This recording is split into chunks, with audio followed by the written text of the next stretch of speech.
Hey traders from around the world, this is Jerremy Alexander Newsome with, of course, Real Life Trading, and we're just checking out the general markets right now. So for my swing traders and day traders out there, we're just looking at the DIA right now on the 5-minute chart, and this is today. So we had a little bit of a gap down this morning. We traded higher, so we actually made a higher high.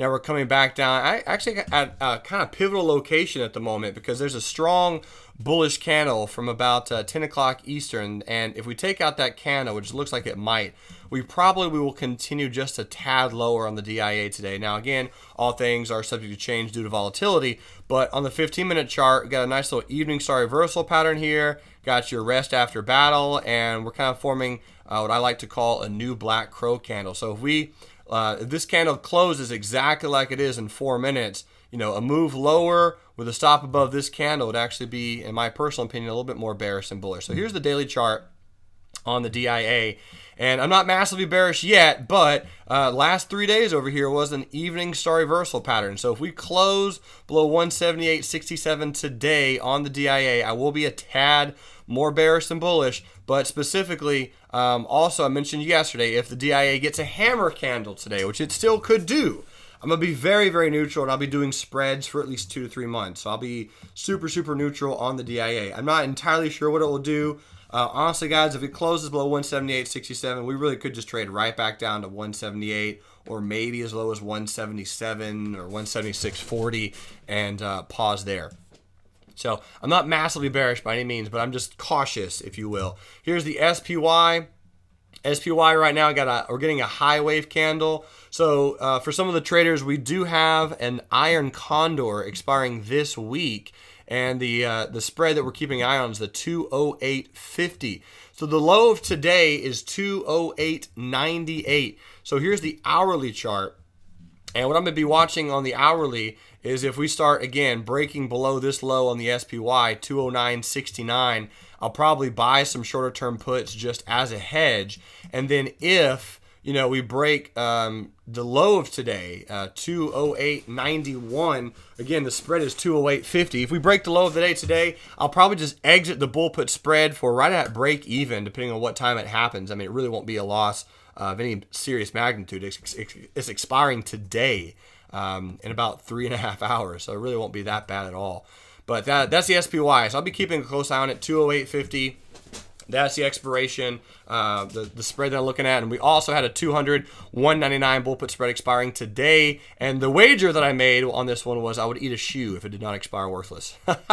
A shoe.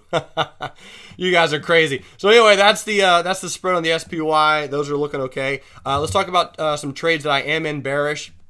I did get triggered into American Airlines bearish, and that's my analysis. The 42.45 bearish entry stop at 45.29, and also have a June bear call spread 46.47. So pretty much what that means is, as long as American Airlines stays below 46, I'll make 7% ROI on American Airlines. To me, guys, this looks more bearish than bullish. I mean, you definitely have a distribution phase up here, and in my personal opinion, some confirmation candles, volume, chart patterns, moving averages. We got a new black crow on the 3rd of June. We came up into the moving averages, retested it, made a lower low yesterday. We have a little bit of an inside day candle. So American Airlines triggered in bearish. Southwest Airlines, I'm in bearish on Southwest Airlines as of 36.94. So right now, again, we're getting a little bit of a white candle so far throughout the day, and I'm not going to be massively concerned with this one. I really like the risk mitigation, but if we break the low of the June 1st candle, I definitely will feel a little bit better about this bearish trade on Southwest. But again, below the long-term moving averages, we're below support. Really, in my personal opinion, the next target on Southwest is about 35.18, so we got a little bit of room to go, but we're below long-term moving averages. We broke out this distribution phase. We got a gap. We got the volume. More bearish than bullish on Southwest. TripAdvisor, ticker symbol TRIP. Give me 1 second. TRIP. TripAdvisor. Triggered into TripAdvisor bearish also. It's interesting that TripAdvisor is actually going up and the market's going down right now. But personally, I think it's just going to be retesting the moving averages. So I'll probably leave my stop in here for about a week. Here's the moving averages on a daily chart. And you can see the stop is indeed above the 10 EMA, which we really haven't connected with yet at all. on the daily. So if we retest just a little bit and kind of roll over, I'm not massively concerned about it, but still on TripAdvisor, I am personally a little bit more bearish than bullish overall. So some of the swing trades, we do have some bearish entries. Apple, I believe, has some type of a small announcement today, so keep that in mind. But we're looking good right now on all of our bear call spreads, really, and all of our bull put spreads expiring next Friday. All the covered calls are looking to expire worthless. So on Apple, just kind of sitting back and letting it do its thing at this particular moment in time.